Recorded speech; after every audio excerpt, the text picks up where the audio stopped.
2007 2008 കാലഘട്ടമുണ്ട് പൃഥ്വിരാജിന്റെ. ഇത്രയധികം, അതായത് ട്രോളൊക്കെ കണ്ടുപിടിച്ചിട്ട് അത് ഉപയോഗിക്കപ്പെട്ട നടൻ തന്നെ പൃഥ്വിരാജ്. തീർച്ചയായിട്ടും എത്രയോ, അതായത് അദ്ദേഹത്തെ സാധാരണ ഒരാളാണ് കാണുന്നതെങ്കിൽ തകർന്നു പോകേണ്ട ഒരു അവസ്ഥയാണ്.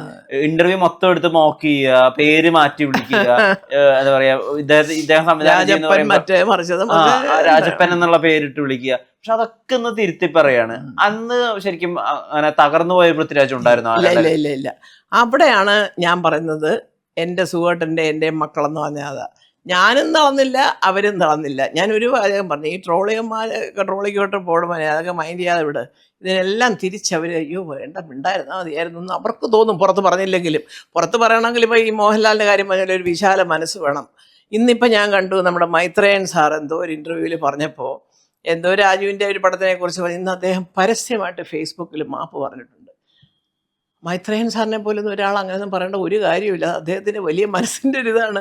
അത് തെറ്റായിപ്പോയെന്ന് തോന്നുമ്പോൾ അത് സമ്മതിക്കാനുള്ള മനസ്സ്, അത് 100-ൽ ഒരു 25% ആൾക്കാർക്ക് പോലും അതില്ല. പറഞ്ഞത് ശരിയാണെന്ന് വാദിക്കുന്നവരാണ് ഇവിടെ എല്ലാം.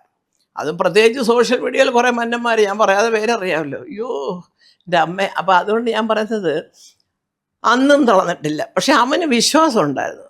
അതൊക്കെ അങ്ങനെ കിടക്കും. ഇപ്പോൾ അത് അവനറിയാം ഇതെല്ലാം ഓവർകം ചെയ്തവൻ വരുന്നു. അത് ഈയിടെ എൻ്റെ അടുത്ത് മനോരമയിൽ ആരോ പറഞ്ഞു, ജോണി ലൂക്കോസിന് കൊടുത്തിരിക്കുന്ന ഒരു ഇൻ്റർവ്യൂവിൽ, ഞാൻ 20 വർഷം കഴിയുമ്പോൾ ഇങ്ങനെ ആവും, അതാവും, ഇതിൻ്റെ ബ്രാൻഡ് അംബാസഡർ പോലെ ആവും, നല്ല പടങ്ങൾ നിർമ്മിക്കുന്ന പ്രൊഡക്ഷൻ ഹൗസ് വേണം, സംവിധാനം ചെയ്യണം, നല്ല കഥ.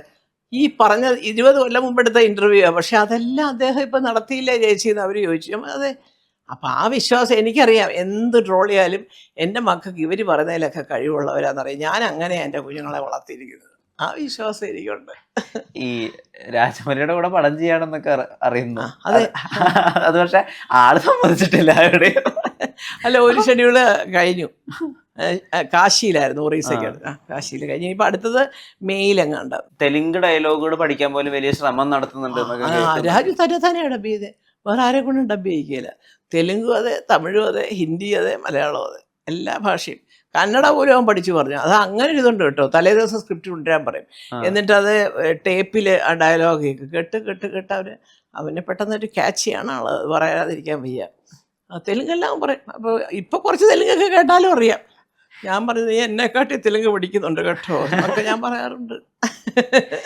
ഇനിയിപ്പോൾ ആ സിനിമയും കൂടി കഴിയുമ്പോൾ അദ്ദേഹം പറഞ്ഞ, അതായത് 3 ഭാഷകളിലും ഇന്ത്യയിൽ ഏറ്റവും അധികം വിലമതിപ്പുള്ള താരം, അതും കൂടി ഓക്കെ ആവും. അപ്പൊ ഏറ്റവും സക്സസ്ഫുൾ ആയിട്ടുള്ള ഒരു മകന്റെ അമ്മ അങ്ങനെ ആലോചിക്കാറുണ്ട്? അയ്യോ എൻ്റെ മോനെ, സക്സസ്ഫുൾ ആവുന്ന എത്രയോ അമ്മമാർ സക്സസ്ഫുൾ ആയിട്ട് പല വിദ്യാഭ്യാസ മേഖലയിൽ എത്ര പേരുടെ പ്രശസ്തരായല്ലേ. ഞാൻ എപ്പോഴും പറയും, ഇപ്പം എൻ്റെ ചേട്ടൻ തന്നെ അമേരിക്കയിൽ പിന്നെ WHO വരെ നോമിനേറ്റ് ചെയ്തിരിക്കുന്നത് ക്യാൻസറിൻ്റെ ഏറ്റവും വലിയ ഡോക്ടറാണ്, ഓങ്കോളജി. അപ്പം അത് കാണുമ്പോൾ എൻ്റെ അച്ഛനും അമ്മയും ഇന്നില്ല, പക്ഷേ എന്നാലും ചേട്ടൻ്റെ ഒരു ഉയർച്ച തുടങ്ങുന്നിടം വരെ അവരുണ്ടായിരുന്നു. ഒരുപാട് സന്തോഷിക്കും. ഇന്ന് ഞങ്ങൾ സന്തോഷിക്കുകയാണ്. ഇതാണല്ലോ നമ്മുടെ ചേട്ടൻ, ഈ ചേട്ടൻ്റെ അനിയത്തിയാണല്ലോ നമ്മൾ. അപ്പോൾ ഈ പറയുന്ന പോലെ കഴിവ് കൊണ്ട് വളർന്നിട്ടൊരു അംഗീകാരം കിട്ടുക എന്ന് പറയുമ്പം അത് ഒരു കുടുംബത്തിലുള്ള എല്ലാവർക്കും അത് സന്തോഷമാണ്. ഞാൻ എപ്പോഴും ഓരോ വിജയത്തിലും എൻ്റെ മക്കൾക്ക് വരുമ്പോൾ ഞാൻ വിചാരിക്കും, ഈശ്വര, ഓരോ പടി ചവിട്ടി കയറുമ്പോഴേ സുഖമായിട്ട് അവനെ നോക്കിക്കോണം. അവൻ്റെ ദൈവത്തിനോടും പറയും, അവൻ്റെ ആരോഗ്യം, അവൻ്റെ ഒരു ആ പ്രസൻസ് ഓഫ് മൈൻഡ്, ബുദ്ധി, ഇതെല്ലാം, ശരീരസുഖം, ഇതെല്ലാം അവന് കൊടുക്കണം. എന്നെങ്കിലല്ലേ അവൻ ഇനിയും വളരാനൊക്കെ വളരട്ടെ. ഒരമ്മ എന്നുള്ള നിലയിൽ മക്കൾ എത്രത്തോളം വളരുന്നോ അത്രത്തോളം നമുക്ക് സന്തോഷം. ഞാൻ പക്ഷേ ഓരോ വളർച്ചയും ഞാൻ കൂടുതൽ താഴോട്ട് ഇറങ്ങിയിട്ട് ദൈവത്തിനെയാണ് വിളിക്കുന്നത്. നമുക്കങ്ങനെ ഒരുപാട് പേരൊന്നും വിളിക്കാനില്ല. ഉണ്ടായിരുന്ന ഒരാളെ വിളിച്ചുകൊണ്ട് പോയി ദൈവം അവിടെ ഇരുത്തിയിട്ടുണ്ട്. അപ്പോൾ 2 പേരും കൂടെ കേൾക്കാൻ ഞാൻ ഇവിടെ ഇരുന്ന് പ്രാർത്ഥിക്കും. എല്ലാം നോക്കിക്കോണം, എനിക്ക് നോക്കാവുന്ന ഒരു പ്രായവും പരിധിയൊക്കെ ഉണ്ട് എന്ന് പറയാറുണ്ട്. തീർച്ചയായിട്ടും അത് അവരുടെ അധ്വാനം തന്നെയാണ് അതിൻ്റെ ഒരു, അതിന് ദൈവം അനുഗ്രഹിക്കുന്നത് തന്നെയാണ്. ഈ സുഖചേട്ടൻ അവസാനമായിട്ട് ചെയ്യാൻ പോയ സിനിമയിൽ മനോജ് കെ ജയനും മുരളിയും പാടം പൂത്ത കാലം. അതായിരുന്നു സിനിമയുടെ പേര്. അതിൻ്റെ സ്ക്രിപ്റ്റ് അത് ശരിക്കും പക്ക കുടുംബകഥ, ഒരു നാട്ടുമ്പുറം, നല്ല കഥയാണ്. പക്ഷേ ഒരു നാട്ടിൻപുറത്തെ കഥ. അതിൻ്റെ കമ്പോസിങ് നമ്മൾ കോട്ടയത്ത് വെച്ച് തുടങ്ങാനൊക്കെ ഇരിക്കുകയായിരുന്നു. സംഗീതം ഇത്രയൊക്കെ അറിയായിരുന്നല്ലേ? അയ്യോ, ഞാനുണ്ട് അതിൻ്റെ ഫൈനൽ സ്ക്രിപ്റ്റ് കോപ്പി എടുക്കുമ്പോഴൊക്കെ നമ്മുടെ വീട്ടിൽ വെച്ചായിരുന്നു. റെജി എന്ന് പറഞ്ഞിട്ടൊന്ന് കോട്ടയത്തുണ്ടായിരുന്നേ. അപ്പോൾ പുള്ളിയായിരുന്നു അതിൻ്റെ സ്ക്രിപ്റ്റ് എഴുതാമെന്ന്. എനിക്കൊന്ന് പുള്ളി അന്ന് അസിസ്റ്റന്റ് ഡയറക്ടർ, അസോസിയേറ്റ് ഡയറക്ടറൊക്കെ ആയിട്ട് നിൽക്കാം എന്നൊക്കെയുള്ളൊരു പ്ലാനില്ല. CMS കോളേജിൽ നമ്മുടെ അനിയൻ എന്ന് പറഞ്ഞാൽ എല്ലാവരും വിളിക്കുന്ന ഒരാളുണ്ട്. അദ്ദേഹമാണ് പാട്ട് എഴുതിയത്. അത് സുഖമായിട്ട് നന്നായിട്ട് പാട്ട് കമ്പോസ് ചെയ്തത്. എഴുത്തും വായനയല്ല, അതൊക്കെ എല്ലാം ഓൾമോസ്റ്റ് അതൊക്കെ റെഡിയായി. അപ്പോഴാണ് ആർട്ടിസ്റ്റുകളുടെ ഡേറ്റൊക്കെ നോക്കിയിട്ട് തുടങ്ങാമെന്നും പറഞ്ഞിരുന്ന സമയത്താണ് ഇതൊക്കെ സംഭവിച്ചത്. അപ്പം ഞാൻ എപ്പോഴും പറയും അച്ഛൻ്റെ ഒരു ആഗ്രഹം രാജുവിലൂടെ സാധിക്കുന്നു എന്ന്. അത് ഉറപ്പാ. രാജുവിനെ അങ്ങോട്ട് തട്ടി വിട്ടത് സുഖം തന്നെ ആയിരിക്കും, വേറെ ആരുമില്ല.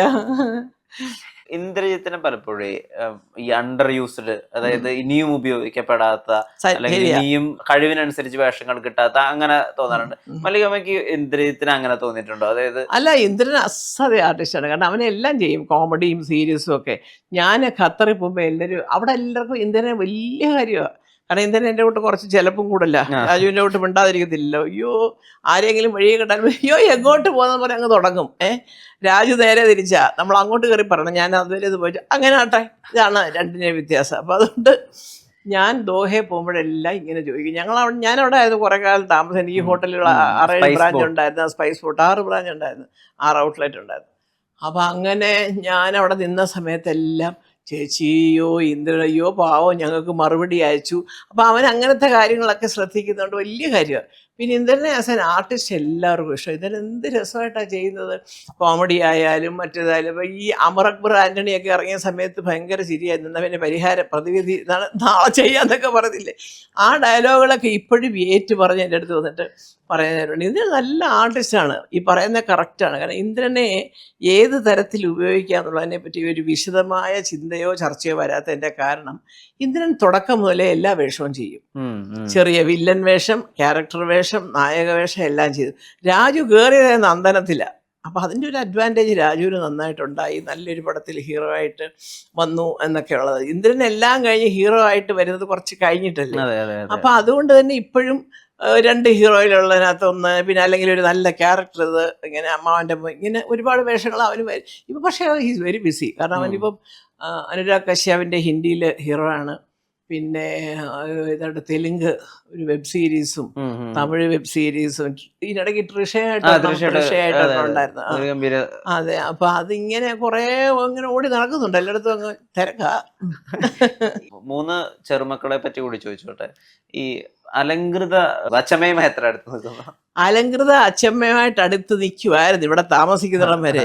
ഇപ്പൊ അദ്ദേഹത്തിന് ഏതാണ്ട് ടെസ്റ്റ് എഴുതിയപ്പോൾ ഏതാണ്ട് അംബാനിയുടെ സ്കൂളിലെങ്ങാണ്ട് അഡ്മിഷൻ കിട്ടി അങ്ങ് പോയി. ഞാൻ വേണമെങ്കിൽ ഇരിക്കുക. ഞാൻ പറഞ്ഞു പിന്നെ ഇപ്പൊ അവിടെ പഠിച്ചില്ലെങ്കിൽ അവിടെ പഠിച്ചവരാണോ ഇവിടെ ലോകത്തിലെ മഹാൻ എന്നൊക്കെ പറഞ്ഞ് ഞാൻ എൻ്റെ സങ്കടം പറയുന്നതാണ്, അല്ലാതെ കുറ്റപ്പെടുത്തല്ല.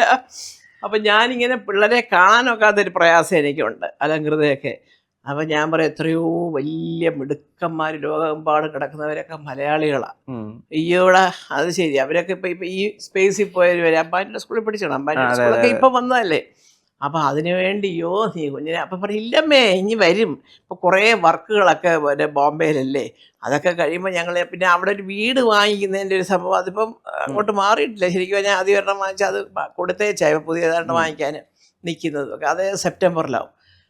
അപ്പം അത് ഒക്കെ സ്വാഭാവികമായിട്ടും സുപ്രിയയ്ക്കും ഇഷ്ടമാണ്. പുള്ളിക്കാരി അവിടെ അല്ലേ ജീവിച്ചതുമൊക്കെ. അപ്പം അവിടെ ഒരു ഫ്ലാറ്റ് ഇരിക്കട്ടെ അമ്മ എന്നൊക്കെ പറഞ്ഞ് അങ്ങനെ അത് വാങ്ങിച്ചു. അതിൻ്റെ ഒരു കാര്യങ്ങളൊക്കെ ചെയ്യാനായിട്ട് കൂടെ കുഞ്ഞിനെ ഒറ്റയ്ക്ക് അമ്മയെ കൊടുത്തിട്ട് പോകുന്നത് ശരിയല്ലല്ലോ എന്ന് പറഞ്ഞ് അവിടെ കൊണ്ടുപോയി ചേർത്ത്. പിന്നെ ചേർത്തത് ഇങ്ങനെ ഒരു സ്കൂളാണ്, ഇനി എന്തുവാ ഏതാന്നുള്ളത് അവർക്ക് അറിയത്തുള്ളൂ. പക്ഷേ ഇവരെൻ്റെ ഇവിടെ ഉണ്ട്, പ്രാർത്ഥനയും നക്ഷത്രയും. ഇപ്പം പ്രാർത്ഥന ഇപ്പം ഇവിടെ ആണല്ലോ, 2 പേരും ഇവിടെ തന്നെ ഉണ്ട്. അപ്പം അവരെ കാണാം. അലങ്കൃത ഫോണിൽ കൂടെയുള്ള വിളിയേ ഉള്ളൂ, ഹായ് അച്ഛമ്മ, ഇത് തന്നെ. ആ കുഞ്ഞിനെ കണ്ടിട്ട് കുറച്ച് കാലമായി. പ്രാർത്ഥനയുടെ പാട്ട് കോമ്പോസിഷൻ അതൊക്കെ കേൾക്കാറുണ്ട്. അയ്യോ അത് കേൾക്കും. അത് പിന്നെ അവൾ അതിനകത്തൊരു ഈ പറഞ്ഞതിൻ്റെ രാജുവിൻ്റെ ഡയറക്ഷൻ പോലെ പണ്ട് ജസ്റ്റിൻ ബീബർ എന്ന് പറഞ്ഞ് തുടങ്ങിയതാണ്. ഇപ്പം അവളെ തപ്പിയെടുത്തോണ്ട് വരണം നമ്മൾ പിയാനോയിൽ നിന്നും. ഏതു നേരവും ഒരു മുറിക്കകത്തിരുന്ന് പിയാനോയും ഗിറ്റാറും പാട്ടും ഇത് തന്നെ. ഈ സിനിമ റിലീസ് ആവുന്ന തന്നെ അന്ന് 6 മണി ഷോ കാണുമോ? എന്തായിപ്പോ നമ്മളെ ഇടിച്ച് താഴെ ഇടുവോ വല്ലവരും ഒക്കെ?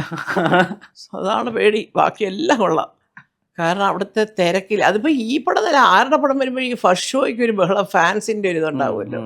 ഇത് പിന്നെ പോരാങ്കിൽ മോഹൻലാൽ പടം, രാജുവിനും ഉണ്ട് കുറേ പിള്ളേർ, ഇതെല്ലാം കൂടെ ആകുമ്പോഴത്തേ എന്തായി പോകുന്നൊരു പേടിയുള്ളൂ. ഏതായാലും നാളെ വരും രാജു, വന്നിട്ട് ചോദിച്ചിട്ട് എവിടെങ്കിലും ഒരു തിയേറ്ററിൽ കാണും. ഇപ്പം ഇവരുടെ കൂടെ ഇരുന്ന് കണ്ടില്ലെങ്കിൽ വേറൊരു തിയേറ്ററിൽ പോയി കാണും ഞാൻ പടം. 27 തന്നെ കാണും. പൃഥ്വിരാജിന്റെ ഒരു അധ്വാനം ഉണ്ടല്ലോ മാം. ഇപ്പൊ ഒരു സ്ക്രിപ്റ്റ് കൈ കിട്ടിയിട്ട് അദ്ദേഹം 6-8 മാസം ഒരു സ്ക്രിപ്റ്റിന്റെ മേലെ മെനക്കെട്ടിരിക്കുന്നു. ഒരു ലാപ്ടോപ്പും ഒരു കുറച്ച് പേപ്പറും പേനയും പിടിച്ചിരിക്കുന്നു. അദ്ദേഹം അതിന് കൊടുക്കുന്ന എഫേർട്ടും കൂടിയാണല്ലോ നമ്മൾ ഈ സിനിമയുടെ അകത്ത് കാണുന്നത്. അത് നിരന്തരമായിട്ട് അദ്ദേഹം ചെയ്യുന്നത് ഇത് അടുത്ത് നിന്ന് കണ്ടിട്ടുണ്ടോ എപ്പോഴെങ്കിലും? ആദ്യം ലൂസിഫർ ചെയ്യുമ്പോൾ തിരുവനന്തപുരത്ത് നിന്ന് കുറച്ച് ദിവസം എൻ്റെ കൂടെ നിന്നായിരുന്നു. അപ്പോൾ രാത്രിയിൽ നമ്മുടെ മുരളി ഗോപി അതിൻ്റെ അടുത്താണ് താമസം. അപ്പോൾ അവർ രണ്ടും കൂടെ വന്ന് ഇങ്ങനെ കുറച്ച് ദിവസം ഇതിനെക്കുറിച്ചിട്ടുള്ള ഡിസ്കഷൻ കാര്യങ്ങളൊക്കെ ആയിട്ട്. അപ്പോൾ അവനറിയാം ഞാനൊരു 10-10:30 കിടക്കുന്ന ആളാണ്, ഫോണൊക്കെ സൈലൻറ്റ് ഇട്ട് വെച്ചിട്ട്. അപ്പോൾ മോൻ തന്നെ പറയും, അമ്മ എന്തെങ്കിലും ഒരു ഫ്ലാസ്കിനകത്ത് ബ്ലാക്ക് ടീ, ഒന്നിനകത്ത് ബ്ലാക്ക് കോഫി, ഇങ്ങനെയൊക്കെ അമ്മ വെച്ചേച്ച് അമ്മ കിടക്കാമ്മേ എന്ന് പറയും. അപ്പം ഞാൻ പറയും, മോനെ ഇപ്പം ഞാൻ ഇച്ചിരി ലേറ്റ് ആവാൻ്റെന്ന്. എനിക്ക് ഈ പറഞ്ഞതിൻ്റെ വിട്ട മുരളിയും വലിയ കാര്യമാണ്. ഞാൻ ഒരുപാട് ബഹുമാനിക്കുന്ന ഒരാളുടെ മകനെന്ന് ഒരു മാത്രമല്ല, മിടുമിടുക്കനായ ചെറുപ്പം, നല്ല എല്ലാ കഴിവുമുണ്ട്. എഴുത്തിന് എഴുത്ത്, സംസാരത്തിന് സംസാരം. അതാണ് ഞാൻ പറഞ്ഞത്, അതൊക്കെ നമ്മൾ ശീലിക്കുന്ന പോലെ ഇരിക്കും നമ്മുടെ വാക്കിൽ വരുന്ന വാചകങ്ങളുടെ ഒരു മാന്യത എന്ന് പറയുന്നത്. അപ്പം അന്ന് കണ്ടിട്ടുണ്ട്. അപ്പം ഞാനിതുപോലെ പറയും, എൻ്റെ ദൈവമേ. അത് കഴിഞ്ഞപ്പോൾ എമ്പുരാൻ ഞാൻ പറഞ്ഞു, ആരും ഒരു വർഷത്തേക്ക് ഇനി രാജുവിനെ വിളിക്കരുത്, ശല്യം ചെയ്യരുത്. കാരണം അവന് ഉറക്കമേ ഇല്ല. എല്ലാം കഴിഞ്ഞ് 10-11 മണിയാകുമ്പോഴാണ് അവൻ്റെ ലോകത്തേക്ക് പിന്നെ കയറണ്ടേ. അപ്പോൾ വിളിക്കുമ്പോൾ മറ്റേ സൂമിൽ മീറ്റിങ്, മറ്റത് മറിച്ചത്. ഇതൊരു അമ്മ മനസ്സിലാക്കി നിൽക്കുന്ന പോലെ എല്ലാവരും നിൽക്കത്തില്ല. അപ്പോൾ ചിലപ്പോൾ സങ്കടം പറയാം, ഇവിടെ രാജു കണ്ടില്ലല്ലോ ഉണ്ണാന്നൊക്കെ ചോദിക്കും. പക്ഷേ നമുക്കറിയാം ഊണല്ല പ്രധാനം. അച്ഛ അത് തന്നെ സുഖട്ടിനും ഒരു പടത്തിൻ്റെ ഒരു ക്ലൈമാക്സ് ഒക്കെ ഷൂട്ട് ചെയ്യുമ്പോൾ വിളിച്ചു കഴിഞ്ഞാൽ മനുഷ്യനിവിടെ അടിയും കൊണ്ട് നമുക്ക് പിന്നെ ഇങ്ങനെ അദ്ദേഹം ഇങ്ങനെയായിരുന്നു. അടിയുണ്ടോ? ആര്? ക്ലൈമാക്സ് ഫൈറ്റ് എടുക്കുവാടി, മനുഷ്യൻ തളർന്നിരിക്കുക, നാളെ രാവിലെ സംസാരിക്കുക. ഇത് തന്നെ അദ്ദേഹം പറയാം. അപ്പോൾ ഇതെനിക്ക് കേട്ട് ശീലമുണ്ട്. അപ്പോൾ എനിക്ക് മനസ്സിലാവും പാവം തളർന്നിരിക്കുകയാണ്. ഇത് കാരണം രാത്രിയിലൊരു ഫൈറ്റ് തുടങ്ങി ഒരു 7 മണി 7:30 മണിക്ക് തുടങ്ങിക്കഴിഞ്ഞാൽ ചിലപ്പോൾ 2 മണി 2:30 മണി വരെ പോവും. ശാരീരിക ക്ഷീണം എന്തോന്ന് വിചാരം എളുപ്പമാണോ ഇതൊക്കെ കെട്ടി തൂങ്ങി അങ്ങോട്ട് പോകുന്നത് ഇങ്ങോട്ട് പോകുന്നതൊക്കെ ചാടി മറിഞ്ഞ്. അത് ഇതിനകത്ത് എമ്പുരാനിൽ പറയായിരുന്നു, മോഹൻലാലൊന്നും ഒരു ഡ്യൂപ്പ് പോലും ഉപയോഗിച്ചിട്ടില്ല. അപ്പോൾ അത് എന്നാലും ലാലു എനിക്ക് തോന്നുന്നു അപ്പോഴും ചിരിച്ചുകൊണ്ട് എന്താ മോനെ എന്ന് ചോദിക്കുന്ന ആളായിരിക്കും. അയ്യോ രാജുവിനെയൊക്കെ വിളിച്ച് കഴിഞ്ഞാൽ എന്താ ഞാൻ വിളിക്കാമേ, നാളെ വിളിക്കാമേ, അത് തീർന്നു, അവിടെ തീർന്ന കാര്യം. അപ്പം പിന്നെ അത് അറിഞ്ഞ് നമ്മൾ നിൽക്കണ്ടേ എന്ന് പറയുന്ന പോലെ ഈശ്വര അവൻ എന്തും മാത്രം ഇതിനകത്ത് മുങ്ങിക്കിടന്നു എന്നുള്ളത് എനിക്കറിയാം. അത് ഒരു പക്ഷേ മുരളിയോട് ചോദിച്ചാൽ മുരളിയും പറയും. രാജു ഒരു ജോലിയിൽ ഇറങ്ങിക്കഴിഞ്ഞാൽ 100% രാജു അതിലങ്ങ് നീന്തി തുടിക്കുന്ന ആളാണ്.